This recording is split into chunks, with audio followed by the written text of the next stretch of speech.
Okay, that's all I'm going to say.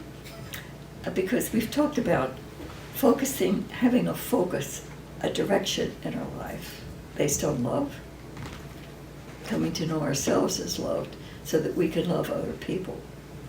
And then how to make a choice, the importance of choosing.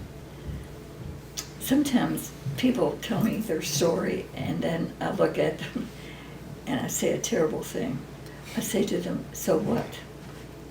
Because that is really an important question. I don't mean, oh, so what? It's like, so what? Now what? Well, now what are you going to do? Because it has to do with the choices we make. So your friends don't like you? So what? What does that mean? How do you want to respond to that? So choices are important. Okay, that's what I think right now. Now what do you think?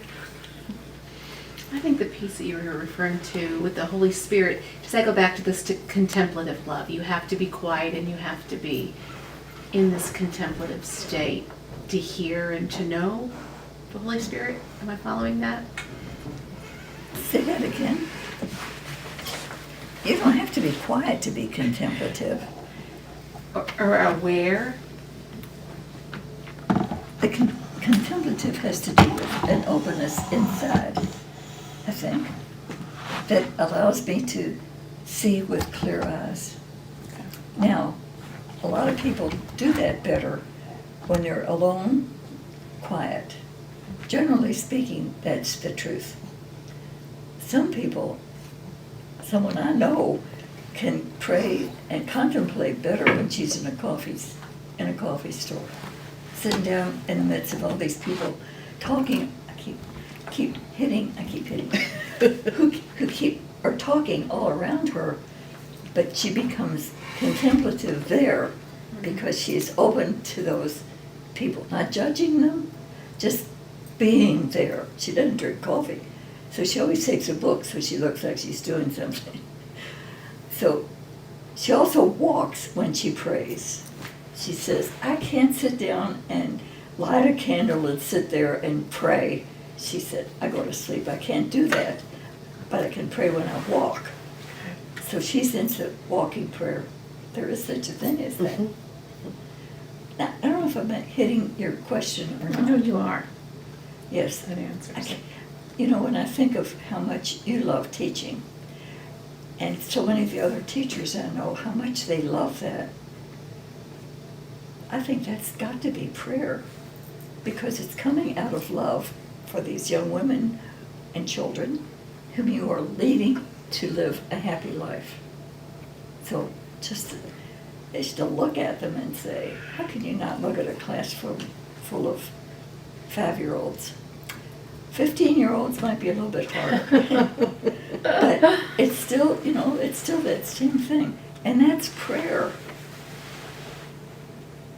And it can be enhanced because maybe spending time with God by yourself may open things inside of yourself that when you're sitting and looking at all those 15-year-olds, there's an openness to them that wasn't there before. Mm-hmm. So prayer isn't a separate entity. Now I'm praying, now I'm not.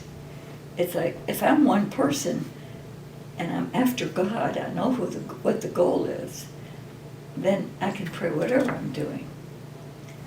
I like to pray when I'm cleaning. I don't know, there's something, centering about it that I really appreciate that time of cleaning, because I do the laundry and other stuff.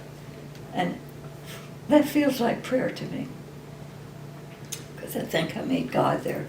I don't go into this, I'm cleaning this house so that Satan is out of the house. No, that's not what I mean.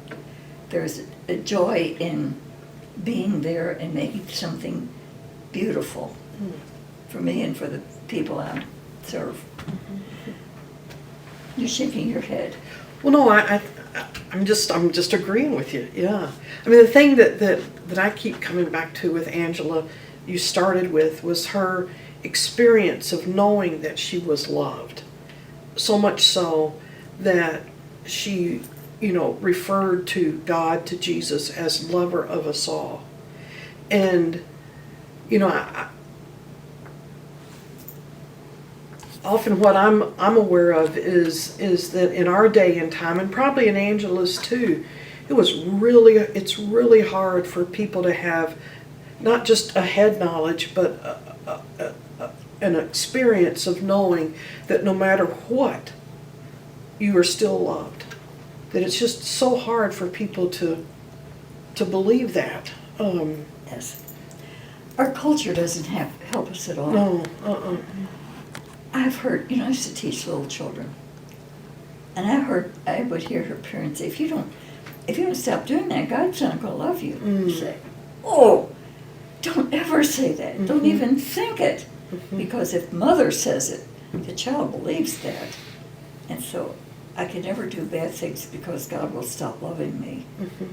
That's part of our culture. I think it's behind competition.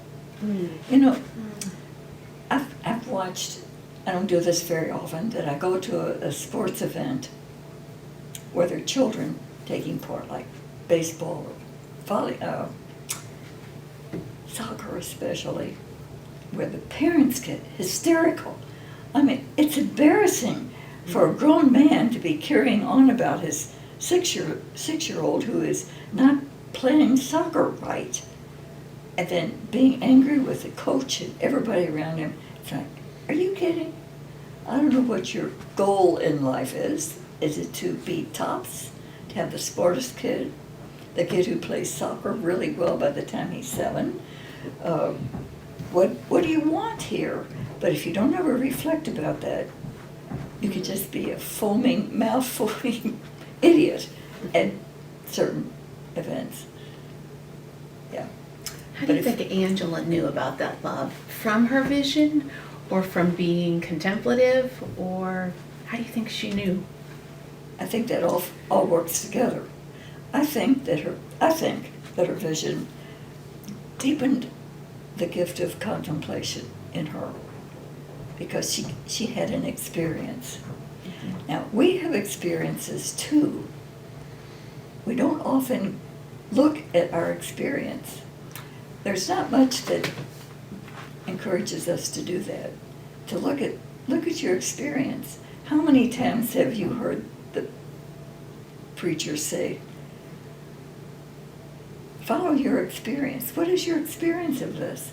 No, usually it's you do it this way, then you'll have the right kind of experience. That's not the way God treats us. It's like, here's your reality. Look at the reality and find God there, because that's where He is.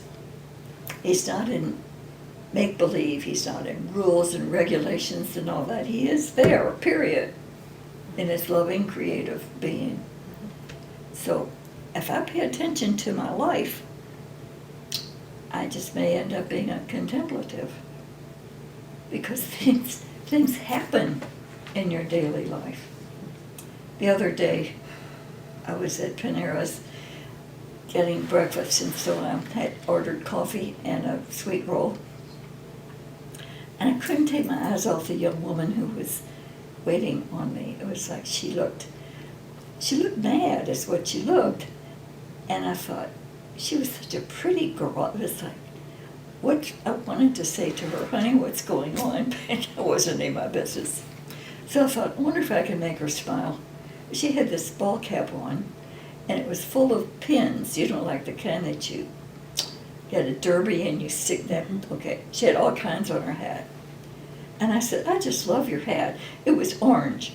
And she just lit up her face with all these funny little things on it. I said, I like your hat. What are all those little pins on there? Her face relaxed and she smiled. It was like, phew, there's a happy spirit in there somewhere. Something was interfering with that.